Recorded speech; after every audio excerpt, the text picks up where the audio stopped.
World-class quality. Aksyon! Balita Evening Edition.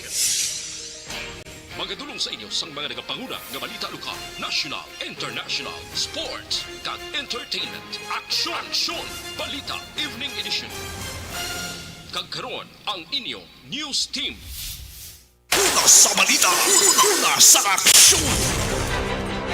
Mayong gabi syudad sa Bacolod, Western Visayas, kag Bugos nga Pilipinas. Welcome na sa pangalagad sa aksyon balita evening edition. Karon nga daw Miyerkules sa Oktubre 13 tuig 2021.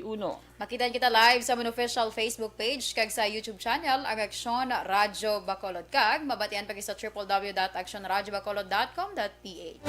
Kaming inyo mga tagbalita. Action and Defensor. Kag Action Dale Salazar para sa mga headlines sa una kita sa mga balita lokal. Limited face-to-face classes sa eskwelahan sa Langilan hindi madayon. Negosyante kag investment ginkato sa ambassadors in Germany sa Negros Occidental. Sa balita national, duwa ka pulis dismissal ang ginapangatubang bangod sa pagbaligya sang tusilizumab kag extortion. Crime Index sa Pilipinas nagdubo. Detalye sa mga balita lokal pagkatapos gid lamang sini. Ang elementary nga evacuation center na concerned din baha man. Uy, Kasi pinagaman-amat pumansaka ang tubig. Actually, ko po Medyo mataas na ang tubig. So, ulat nato nga traffic para traffic to or nag-traffic dito sa sulod. Ang continuous rin ang nag-isang sa factor sa pagsaka sa sining tubig sa subong. Hunyo 4 2021, sang formal ay ginanunsyo sa Pag-asa ang panahon sang tig-ululan o rainy season sa Pilipinas. Gani, lauman ang maulaling nga panahon umpisa subong tutok Nobyembre 2021. Ang Pilipinas sa mayroon sang early warning system para mahibaluan ang lakat sang panahon. Gani, wala sang rason nga hindi kita makapreparar karon ni rainy season. Yari ang pila ka mga action tips nga dapat mo may baluan karon nga panahon sang tig-ululan. Kung nagapuyo sa lugar nga masabi ginabaha, mag-monitor sa balita para sa anunsyo sang Pag-asa sa lakat sang panahon. Isa sa pinakapos nga pamaagi para malikawan nga magsulod ang baha sa balay among paggamit sang sandbag. Ang sandbag ang isa ka sako nga may unod nga balas nga pwede ibutang sa pertahan upon ginaagyan sang tubig para temporaryo nga makontrol ang pagsulod sang tubig sa inyong nga balay. Antes naman ng rainy season, dapat nakapreparar ka na sa pagkaon, flashlight, pito, kandila, hygiene kit, power bank, transistor radio, importante nga mga dokumento, kag iban pa nga kinahanglanon. Ini ang dapat isulod sa go bag nga dapat ibutang sa isa ka lugar nga mapus kuhaon sa tion nga kinahanglan nga mag-evacuate. Sa tion sa pagbaha, dapat butangan sang tape ang saksakan sa mga outlet kag ibutang sa mataas nga mga lugar ang appliances. Kunyara sa evacuation center, dapat man nga ipatuman ang minimum health protocol, face mask, face shield kag social distancing batok sa COVID-19. Sa panahon sang tig-ululan, dapat man proteksyonan ang ikaayong lawas batok sa nila ka mga masakit, kang isang dengue, leptospirosis, cholera, typhoid fever, hepatitis A, influenza kag iban pa. Nagpanugyan man ang DOH kay pabili ng proper hygiene kay pag-inom sang limpyo nga tubig. Lutuon sang husto ang pagkaon para malikawan ang contamination.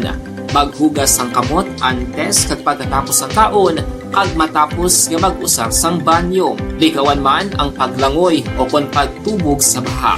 Kini sa Action Dale Salazar para sa action tips nga nagapahanundong nga maghalong sa tanan nga tion. Good day everyone! Ako balik si Ann Defensor of Action Radyo Bacolod. Kag subong sa 5 years na ako nga nagatrabaho for Action. And nagapasalamat ako syempre sa management sa sining ako nga trabahuan bangod sa ilang paghatagban bulig sa akon agud nga mas nga mapa-improve ang akon nga ikasarang sa patag sa paghambal sa kahanginan kag syempre sa mga pagpakita pagid sang abilidad ko hindi lamang sa mikropono kundi pati man sa field. Sa liwat, madamo nga salamat aksyon na Radyo Bacolod kag syempre sa amon man nga station manager Ma'am Nona Di Maala Magbanwa para sa pagbulig sa amon agud nga mas mapaayo pagit kag mangin produktibo kami nga mga kabataan sa sininga henerasyon. Kag syempre, nagapasalamat man ako sa Ginoo kay tungod nga naglawig ako diri sa Action Radio kag mas nga na-improve ang akon kaugalingon. Happy anniversary Action na Radyo Bacolod! Una sa balita, una sa Action, sa Bacolod Action Radio. Good day everyone! Ako balik si Ann Defensor of Action Radio Bacolod. Kag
Sa balita, una sa aksyon.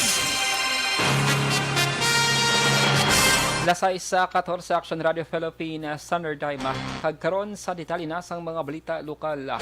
Bukas sa mga vaccination sites sa Bacolod City para sa mga tawo nga hindi Bacolod noon pero sa syudad nagatrabaho para maka-avail sang libre nga COVID-19 vaccine.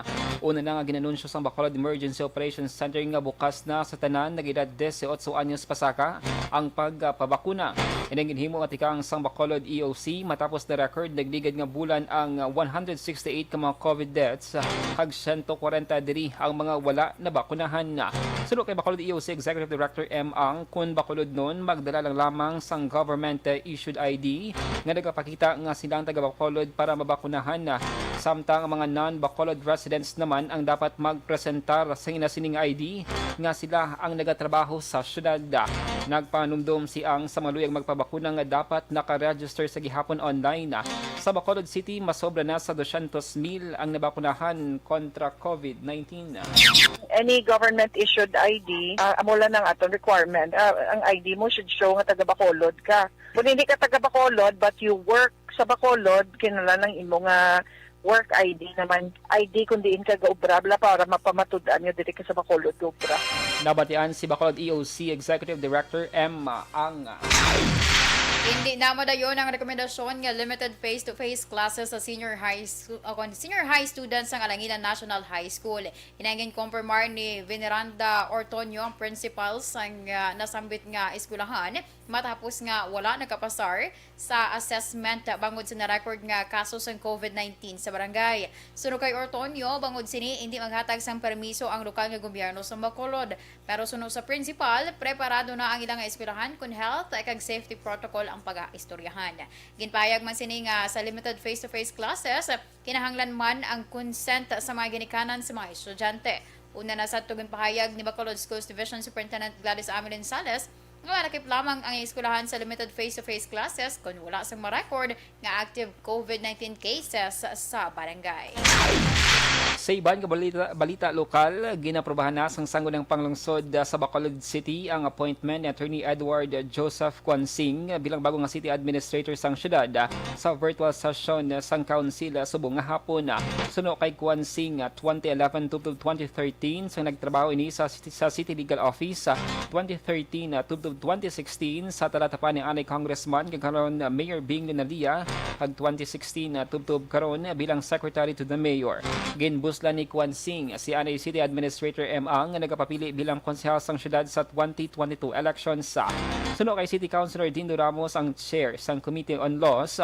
Si Quansing ang mangin City Administrator umpisa subong adlaw Oktubre 13. Nangin unanimous naman ang konseho sa pag-aprobar sang appointment ni Quansing.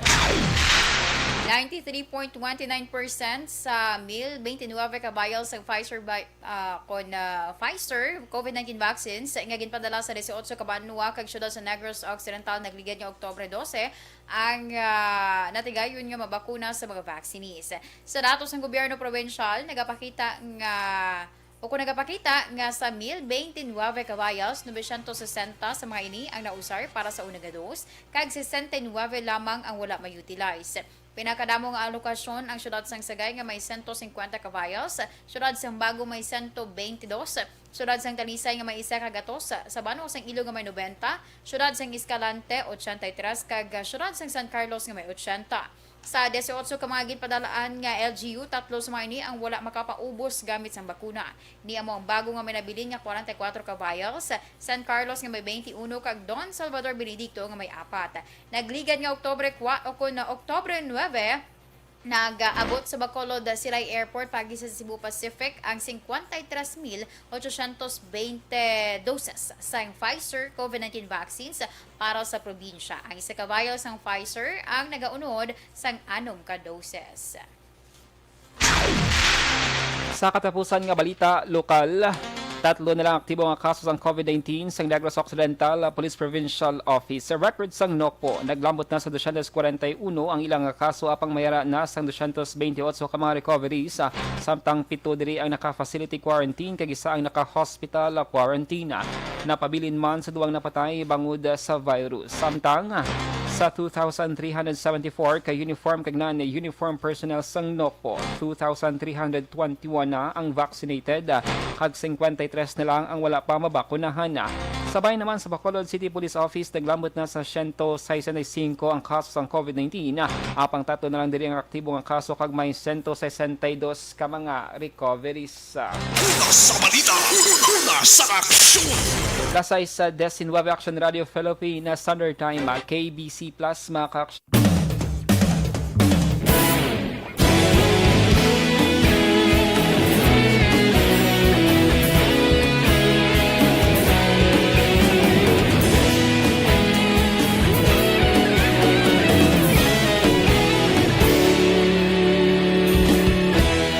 Agapasang banwa, mabugaw nga hangin agadapyan na. Ikaw na ginapamatian namon ginasanligan. Tingog sang probinsya, kamatuuran ginapalap na. Minsay nga may dala, paglaom kag kasanag. Tinuig na nagligan, ikaw gihapon ang ako nga istasyon. Sa pagbudlak sang adlaw, sa pagtuhaw sang biton, mga balita nga dalain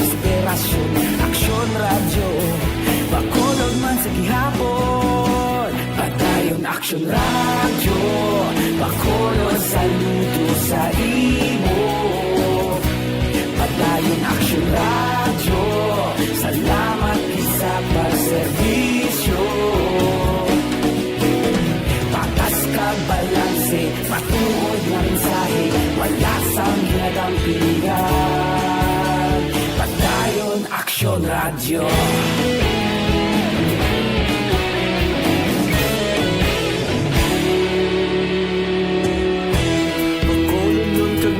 Sanon inyong pamatian, istasyon nga nagapalaplag sang kamaturan. Mabakod nga prinsipyo, reporter handa sa serbisyo. Kahapon, karon kag sa gihapon, kita magapadayon. Ikaw gihapon ang akon nga istasyon, sa pagbutlak sang adlaw, sa pagtuhaw sang bituon. Mga balita na may dala inspirasyon. Aksyon Radio, Bacolod man sa gihapon. Padayon Aksyon Radio, Bacolod saludo sa imo. Padayon Aksyon Radio, salamat sa pagserbisyo. Patas kag balanse, matuod nga mensahe, wala sang ginadampikan. Padayon Action Radio. Una sa balita, una sa aksyon, sa Bacolod Action Radio. Una sa balita, una sa aksyon, sa Bacolod Action Radio. Kita ulog na na'y sabisan ano nga kaintangan. Responsable nga pagbalita, kagdayon na ipalaknan. Magasig pero sigurado, aksyon na may dala pagpalanggan.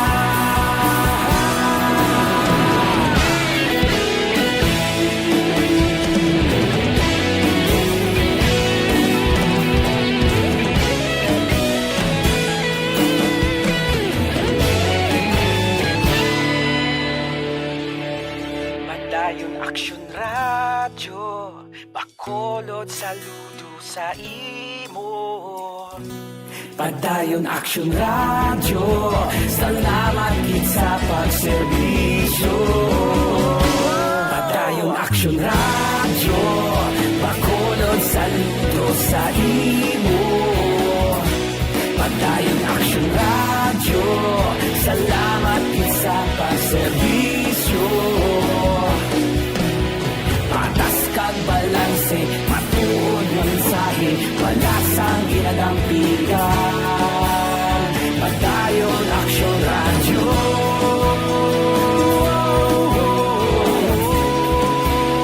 Padayon Action Radio.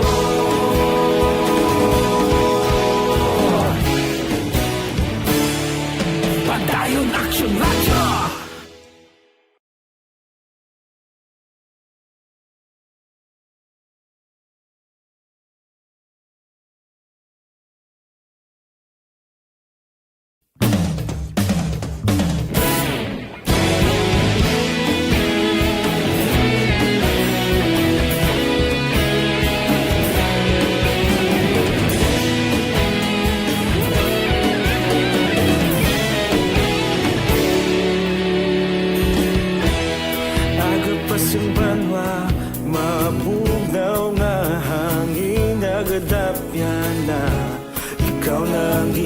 Pamatian namon ginasandigan,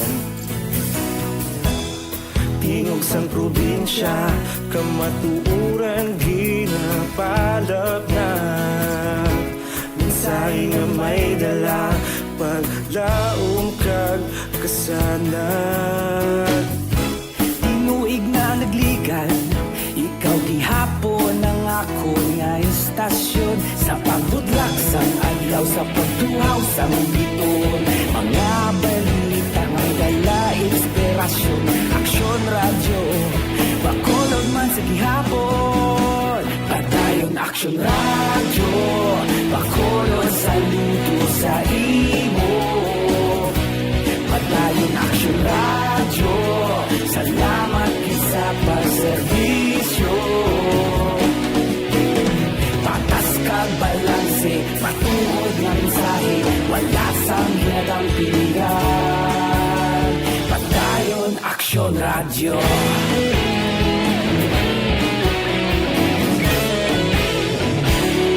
Balita mula sa aksyon. DTX sa 500 capsule mga kaaksyon, mataas pa lang presyo.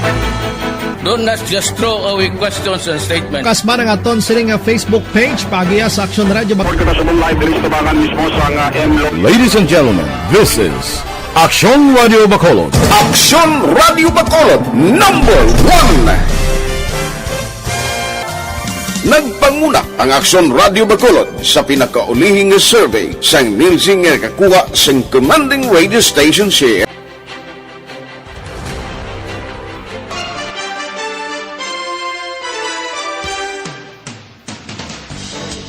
Kagkaroon sa detalye na sa mga balita nasyonal. Nagapangatubang sang dismissal of service ang duha ka mga pulis sa probinsya sang Rizal kag syudad sang Quezon matapos nga naaresto sa separadong operasyon. May kangtanan sila partisipasyon sa illegal nga aktibidad.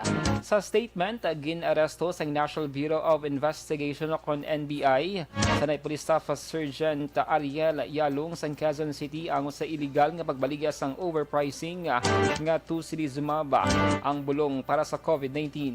Nag-operate man ang NBI matapos nakabaton sang reklamo nga may duha ka tawo ang nagabaligya man sang tusilizumab sa online sang tig 95,000 pesos, mas mataas sa suggested retail price nga 25,000 pesos. Samtang ginaresto man sang Integrity Monitoring and Enforcement Group si Police Staff Sergeant June Angeles sa isa ka entrapment operation matapos akusahan nga nagdemand sang kwarta sa asawa sang isa ka detainee sa San Mateo, Rizal. Suno kay PNP Chief General Guillermo Elizar, ang mga suspect ang preso na kag magapangatubang sa kaso kriminal kag administratibo. Inanunsyo ni PNP Chief General Guillermo Elizar nga nagdubo ang crime index sa Pilipinas kag nagsaka naman ang crime solution sa nakaligad nga 5 ka tuig. Suno kay Elizar, nagnubo sang 64% ang crime index sa diin 400,000 na lamang ang na-record ikumparar sa 1.1 million nga na-record sa nakaligad nga 5 ka tuig. Dugang pa ni Elizar, nag-ayo man ang crime solution sa Pilipinas sa diin ang 26% nagsaka na sa 49% kung madasig na masulbar ang isa sa duha ka kaso ikumparar sa nagliligan nga isa lamang sa 4 ka kaso ang nahatagan sang kasulbaran. Sa dugang pa nga balita nasyonal, kumpiyansa ang duha ka senador nga suportahan sang Korte Suprema ang mando sang Senado nga i-detain si formerly Pharmaceutical Corporation Director Lincoln Ong. Ginhimo na ni Senate President Vicente Soto III kag Minority Leader Franklin Drilon ang pahayag matapos ginhingyo sang Korte sa Senado nga sabton ang petisyon ni ginfile ni Ong angon sa pagpadayon sa iyang detention. Suno sa duha ka mga senador, madamo sa mga desisyon kag jurisprudence ang na-establish gikan sa Korte Suprema nga nagapabor sa senador sa parehong aspeto. Ang Senate Legal Counsel amo naman ang magasabat sa petisyon nga ginfile ni Ong. Action Radio Philippine Standard Time, alas 6:29. Naglunsar ang mga supporters ni Manila City Mayor Esco Moreno Dumagoso sa nakalailan nga relief efforts sa mga probinsya nga ginbaha bangod sa Tropical Storm Maring. Suno kay Ikaw Muna Pilipinas kung ay ang Pilipinas, Convenor Undersecretary Tim Orbos, ang mga volunteers gikan sa Ilocos Norte, Ilocos Sur, Cagayan, Isabela, Mountain Province, Pangasinan, La Union ang gilayon nga nag-organisa sa relief efforts pagkatapos sa paglaslas ni Maring sa Northern Luzon kahapon. Nagpadalaman si Dumagoso sang bugas sa mga probinsya nga naapektuhan sang bagyo. Una sa balita, una sa aksyon. D3 Biofood Supplement mga kaaksyon, madamo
Action Radio Philippine Standard Time lasay sa 32.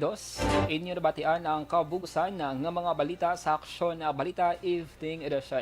Karon nga daw Miyerkules, Oktubre 13 tuig 2021. Sa liwat kaming inyo mga tagbalita. Action and Defense. Tag-Action Dale Salazar, una sa balita, una sa aksyon sa Bacolod Action Radio.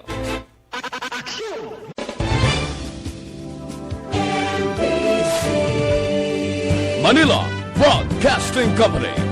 Sa balita, komentaryo, issue, serbisyo publiko. Aksyon Radio. Sa Bacolod, Aksyon Radio. Aksyon Radio.